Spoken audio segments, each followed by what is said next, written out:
Convoy to USP Florence High. Inside Colorado's high-security prison exposed. This is a true crime documentary, not fiction. Blood on the yard. Before we dive into this case of power, betrayal, and murder inside Colorado's high-security fortress, make sure you're subscribed, hit the like button, and leave a comment, because what you're about to hear is one of the darkest chapters in America's prison history. The sun rose over Fremont County as a pale disk behind a curtain of spring dust. To the west, the Sangre de Cristo Mountains loomed blue and jagged. To the east, an ocean of barbed wire glittered like frost.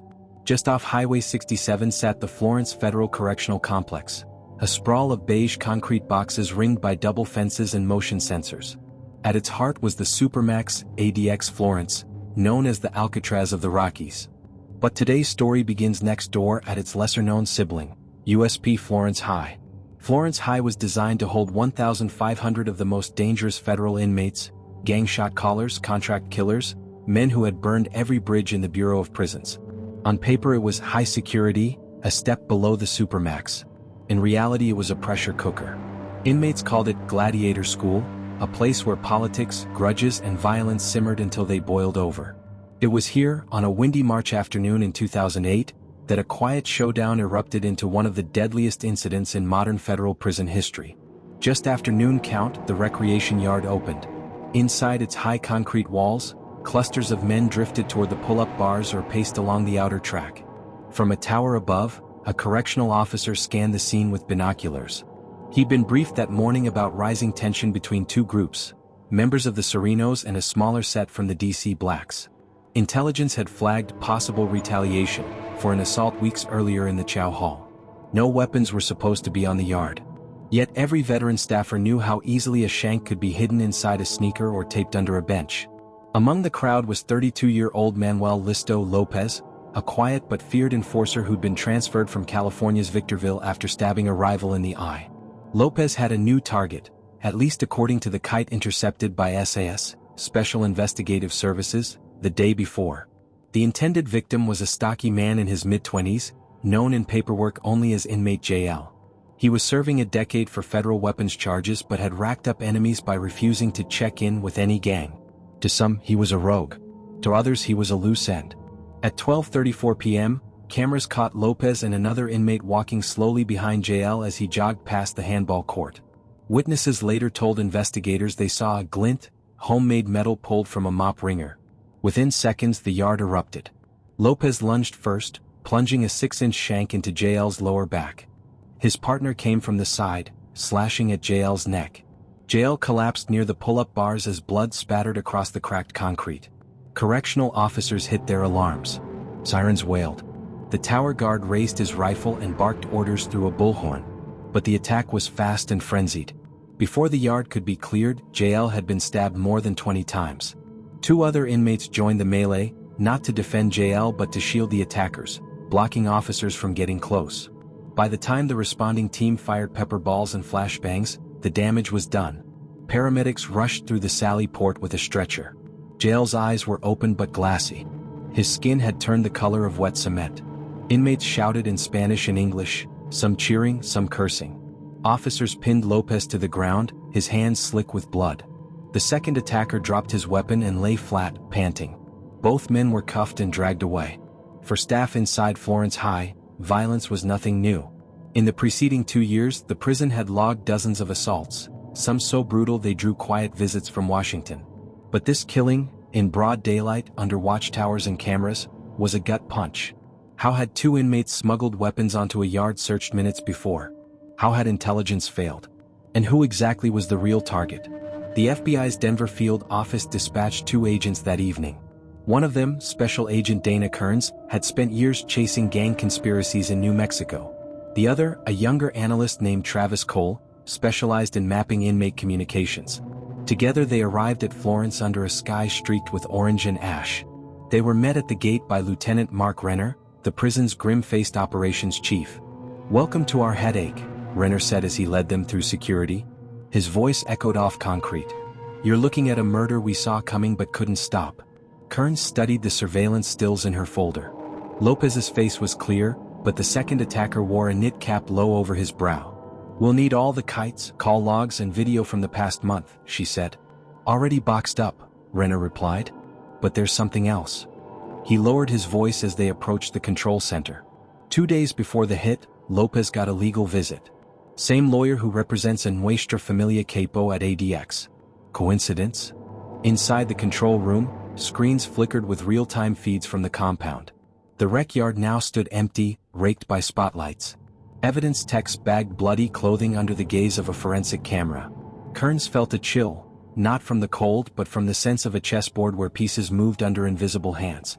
In interviews later that night, Lopez refused to talk.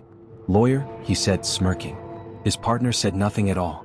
Both were placed in the SHU, solitary confinement, pending transfer to ADX. But a strange thing happened as soon as they were moved. Their associates on the yard went quiet. No retaliation, no boasting. As if someone had flipped a switch. Agent Cole dug through intercepted mail. One letter from a known gang lieutenant contained a cryptic line. "The freight moved as planned. Next stop, Max." Another, written in pencil on legal paper, read, "He wouldn't play ball. Now he's gone. You're up." What freight? What plan? And why did the killing feel more like a message than a feud?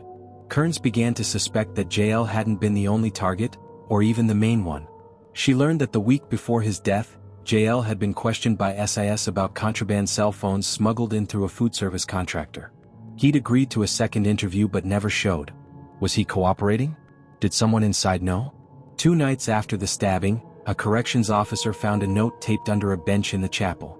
Written in tiny block letters, it said, "Silence buys peace. Talk buys a coffin." It was inside. Cameras showed only a blurred shape slipping in and out of the chapel minutes before evening count. By then the Bureau of Prisons had ordered an emergency lockdown. All movements suspended. All visits cancelled. Yet somehow rumors leaked to local reporters. Another Florence High murder tied to gangs, security failures, questions about oversight.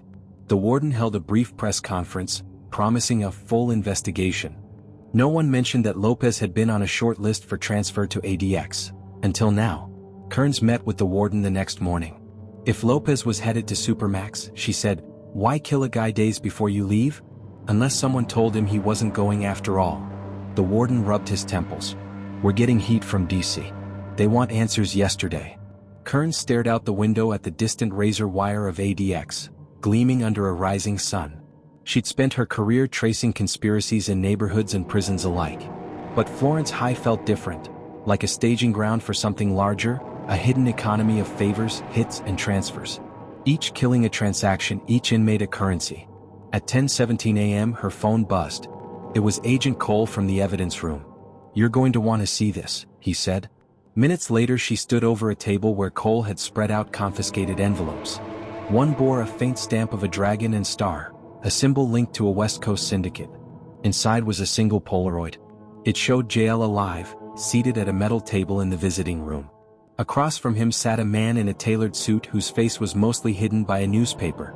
On the back of the photo someone had scrawled a date, March 14th, the day before the murder. "That visitor doesn't match any of our logs," Cole said. "No name, no ID. And look at the corner." He pointed to a sliver of another figure reflected in the glass partition, a uniformed staffer. This wasn't just a visit. It was staged. Kearns felt a cold weight settle in her stomach. If the photo was real, someone with access had smuggled in a camera, arranged a meeting and marked a man for death, all under the Bureau's nose. And then Cole handed her a second Polaroid just arrived from the lab. This one showed Lopez days earlier, walking out of a storage room with a small black duffel bag. The caption on the back, in the same block letters as the chapel note, read, "Next stop, Max." "What is in that bag?" Kearns whispered. "Unconfirmed," Cole said. "But we found metal filings in the floor drain." Before Kearns could reply, an alarm sounded down the hall, a shrill, rising wail. The control room door burst open. A sergeant shouted, "Ma'am, we've got another incident in the SHU." Kearns looked at Cole. His face had gone pale. They grabbed their badges and ran. In the distance, beyond the heavy doors, another secret was breaking loose inside Florence High. Shadows in the SHU. The siren's wail carried through the corridor like a blade, cutting through the muffled hum of fluorescent lights. Agent Dana Kearns sprinted behind Lieutenant Renner as doors clanged open and shut ahead of them. The security housing unit, the SHU, lay in the prison's north wing, a block of windowless cells where sound seemed to die in midair. Here the most disruptive inmates were locked down 23 hours a day, their movements reduced to shackles and slots. It was supposed to be the safest part of Florence High. Yet now another emergency had erupted behind its steel doors. A guard met them at the entrance, his face slick with sweat. "Cell 213, he said. "Inmate down. Blood everywhere." His voice cracked on the last word. Kearns and Cole followed Renner down the narrow tier, the smell of disinfectant and iron heavy in the air. They passed rows of gray doors, each with a small glass window like a dark eye. Inmates banged fists on the metal, shouting fragments of slang, curses, and prayers. At the end of the tier, 2 medical officers knelt beside a man slumped on the floor of his cell. He was alive, barely, his orange jumpsuit soaked dark at the chest. A makeshift blade, sharpened from a piece of HVAC duct, lay inches from his hand. Renner crouched. "Who is he?" "Carlos Vega," the guard said. "One of Lopez's crew." Kearns scanned the scene. No one else had been in the cell. Vega was supposed to be on single-man status. "How does a man on isolation get stabbed?" she asked. "We're still figuring that out," Renner muttered. "He was screaming 10 minutes ago. When we got here he was like this." Paramedics lifted Vega onto a stretcher. His eyes fluttered open just long enough to lock on Kearns. "Too deep," he whispered, a smear of blood at the corner of his mouth. "It goes too deep." Then he slipped under. As they wheeled him away, Cole picked up the blade with gloved fingers. "No fingerprints," he said. "Wiped clean." Kearns stared at the empty cell. On the wall above the bunk someone had scratched a crude drawing. A freight train rushing into a tunnel, a skull on its engine. Below it, in faint pencil, 3 words, "Next stop, Max." She felt a shiver. "It's the same hand," she said. "Whoever killed Vega wanted us to see this." They left the SHU and gathered in the control room. Renner slammed his palm on the table. "We're on total lockdown now. No rec, no chapel, no nothing until we flush this out." Cole opened his laptop. "I've been mapping movement data. Lopez, Vega, and 2 other inmates all worked the food service line last month. All had access to supply rooms." Kearns leaned over his shoulder. "Including the duffel bag." "Exactly. And here's the kicker," he tapped a chart. "Every one of those men was scheduled for review by the classification team this week. 3 were candidates for transfer to ADX. Renner frowned. "So someone's fast-tracking them. Kill a rival, make enough noise, get shipped out of here. Or," Kearns said quietly, "someone on the outside wants them at ADX for another reason." The implication hung heavy in the air. ADX Florence was the end of the line, a labyrinth of single-man cells and perpetual lockdown. But it also housed some of the most valuable informants and gang leaders in federal custody. If a rival faction could insert its own soldiers there under the guise of discipline, it could gain access few ever achieved. Cole pulled up another document. "Remember JL? He wasn't a gang member, but he was about to testify about a contraband cell phone network. Guess who ran that network? Vega, Lopez, and a contractor named Hawkins." Renner's eyes narrowed. "Hawkins? Food service supervisor," Cole said. "No criminal record on paper. But he's got a brother doing time in California for trafficking. We think Hawkins was paid to move items in and out." Kearns felt the edges of a puzzle clicking together, but the image was darker than she'd feared. A corrupt contractor, gang enforcers, a dead potential witness, and now a wounded insider. And threaded through it all the cryptic phrase, "Next stop, Max." She stood. "I want Hawkins brought in now." Renner hesitated. "He's already gone. Called in sick this morning. Left town." "Where?" "According to HR, he's visiting family in Pueblo." Kearns grabbed her jacket. "We're going." 2 hours later they found Hawkins' house, a low-slung ranch on the edge of town. A rusted pickup sat in the driveway, dust caked on the windshield. No answer at the door. Kearns circled to the back where a shed leaned against the fence. The padlock hung open. Inside, among lawn tools and paint cans, sat a stack of prison-issued duffel bags. Cole opened one. Inside lay rolls of duct tape, gloves, and several sealed manila envelopes. Each was labeled with an inmate number and a date. One bore Lopez's number. Another bore Vega's. A third, dated for the following week, bore a name Kearns didn't recognize, R. Navarro. Cole's voice was tight. "Navarro's at Florence High right now. SHU Block 2. He's on the same transfer list." Kearns flipped through the envelopes. The contents were mostly legal papers, but at the bottom of the box she found something else. A cheap flip phone with a cracked screen. She powered it on. One message blinked. Train moves tomorrow. Confirm. She looked at Cole. Tomorrow, she said. They're going to hit Navarro tomorrow. They raced back to Florence as dusk bled across the plains. The complex rose out of the earth like a fortress, its towers black against the fading light. Inside, the mood was brittle. Inmates had been locked down all day, tension coiling like a spring. Guards patrolled in pairs, radios hissing with static. Kearns and Cole went straight to the warden's office. Navarro needs to be moved tonight, Kearns said. If we don't, he's dead by morning. The warden frowned. Moved where? We're at capacity. And transfers have to be cleared by DC. Then put him in protective custody. Whatever it takes. I'll see what I can do. But even as he spoke, an alarm blared from the SHU. Another incident. Another emergency. They ran. In the dim corridor outside Block 2, officers had formed a cordon. Through the window of cell 209, Kearns saw a man sprawled on the floor, Navarro. His face was pale, his lips moving without sound. On the wall above him, in fresh blood, someone had scrawled a single phrase, Max is home. Cole's stomach turned. How? The cameras, an officer said. Blacked out for 3 minutes. We don't know who went in. Kearns pressed her hand to the glass, watching Navarro's chest rise and fall. He was still alive, barely. She turned to Renner. Lock everything. Nobody moves, nobody leaves. Renner keyed his radio. All units, freeze movement. But even as the order echoed through the facility, a new voice came over the radio, calm, almost amused. Too late. The freight's already rolling. The channel went dead. Kearns felt a chill sweep up her spine. Someone inside Florence High had access not just to weapons, but to the very systems meant to control them.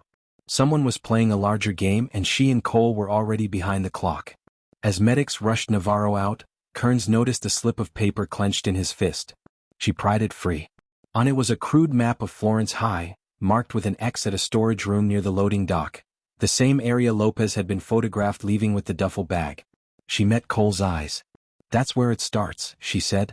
But before they could move, the lights flickered, then went out, plunging the corridor into darkness. Freight to the Supermax. Darkness swallowed the corridor like a closing fist. Emergency beacons flickered once, twice, then steadied to a dull red glow. The air smelled of ozone and sweat. Agent Dana Kearns drew a slow breath and steadied her pulse. Somewhere down the tier, Navarro's gurney wheels squeaked against the concrete as medics pushed him toward the exit. In the crimson light, the prison felt less like a fortress and more like a maze. Cole clicked his flashlight on. Backup power's out in this wing, he said, voice low. That's not supposed to happen. Renner barked orders into his radio, but the line hissed with static. We're blind and deaf, he muttered. Kearns glanced at the map she'd pried from Navarro's fist. The X marked a storage room by the loading dock, the same area from the Polaroid of Lopez with the duffel bag. That's where they're moving, she said. If someone's staging a transfer, it's happening now. They moved quickly through the dim halls, past rows of locked doors where inmates shouted in confusion. In the control room, 2 monitors still flickered with grainy feeds. One showed the loading dock doors rolled halfway open. A box truck backed in, its logo stenciled with the name of a legitimate food service vendor. In the red glow, Kearns saw 2 men in maintenance uniforms lifting crates onto a dolly. Renner frowned. We don't have any scheduled deliveries at night. Then someone's using the blackout, Kearns said. We have to get down there. They descended a stairwell into the belly of the prison. The air grew cooler, damp with the smell of concrete and oil. At the end of a corridor, a single bulb swung on its wire. Beyond it, the loading dock yawned like an open throat. Kearns signaled to Cole. They slipped behind a stack of pallets. On the dock floor, a maintenance worker crouched over a duffel bag, unzipping it. Inside glinted strips of metal and plastic, improvised restraints, cell phone parts, and what looked like a correctional officer's uniform folded neatly. Cole whispered, They're not just smuggling contraband. They're smuggling people. The worker stood and peeled off his mask. It wasn't a maintenance man at all. It was Hawkins, the food service supervisor who was supposed to be in Pueblo. His eyes darted to a figure emerging from the truck, a tall man with a shaved head and the calm posture of someone used to command. Kearns recognized him from a wanted bulletin. Rafael Navarro's brother, an enforcer for a cartel cell in New Mexico, never before caught inside a prison. Hawkins spoke softly, but the words carried in the cavernous space. He's prepped. Paperwork's clean. Once we're inside Max, we'll have everything we need. Navarro's brother nodded. And the witness? Taken care of. Bleeding out right now. Kern's stomach tightened. They weren't moving goods to ADX. They were moving a man, a high-value cartel operative, into the Supermax disguised as a disciplinary transfer. Once inside, he could access rival leaders, silence informants, or coordinate operations from the most secure prison in the country. It was infiltration under the Bureau's nose. She and Cole stepped out from behind the pallets, badges raised. Federal agents. Drop it. Hawkins froze. Navarro's brother's eyes narrowed. For a heartbeat, no one moved. Then he lunged for the duffel bag. A metal blade flashed in his hand. Cole grabbed Kearns and Dove as the blade clanged off a steel post. Renner's team burst through the door behind them, weapons drawn. Hands up, he shouted. Navarro's brother swung the blade in a wide arc, forcing the officers back. He bolted toward the open truck. Hawkins scrambled after him. Kearns sprinted, slamming her shoulder into Hawkins and knocking him to the ground. The phone he'd used to coordinate the operation skittered across the floor. Cole cut off Navarro's brother at the loading dock edge. The man slashed once, grazing Cole's arm, but Cole held his ground. Renner fired a beanbag round that struck the attacker in the chest, knocking him off balance. Kearns lunged, tackling him. The blade clattered away. Alarms wailed as more staff swarmed the dock. Hawkins was cuffed. Navarro's brother spat curses as officers dragged him away. The truck driver lay prone, hands over his head. Kearns stood, chest heaving. Around her, the loading dock looked like a stage after a storm. Crates toppled, papers scattered, red lights still pulsing. In her hand she held Hawkins' phone. On the screen a final message glowed. Freight delivered. Next stop, Max. Hours later, in a secure interview room, Hawkins began to talk. The plan had been months in the making. Cartel money had bought his cooperation. Gang intermediaries inside Florence High had done the rest. JL had been marked because he'd agreed to inform on the contraband cell phone network. Vega had been silenced because he'd tried to back out. Navarro's brother had planned to slip into ADX under a false identity, eliminate a rival leader, and assume control of a lucrative smuggling route through the prison system itself. As dawn broke over Fremont County, Kearns sat on a bench outside the complex. Beyond the fences, ADX Florence glinted in the morning light, an austere cube of concrete and silence. She thought of the men inside, of how even the world's most secure prison could be manipulated from the shadows. Cole joined her, his arm bandaged. "We stopped one train," he said quietly. "But how many more are rolling?" Kearns looked at the phone in her hand, at the endless stream of coded messages, aliases, and shifting loyalties. She knew the case was far from over. The Bureau would make arrests, tighten protocols, announce reforms. But someone, somewhere, would be planning the next move. The system was a chessboard and the pieces never stopped moving. She turned to the camera crew waiting for her outside the gates. "This is what people don't understand," she said softly. "Even in the highest security, secrets move faster than locks. If you think this story was intense, you're not ready for the next one." Behind her, the sirens of Florence faded into the wind. The Sangre de Cristo Mountains stood cold and blue on the horizon. And in the deepest cells of America's most notorious prisons, whispers of the freight still moved, planning, waiting, ready for another journey to the Supermax.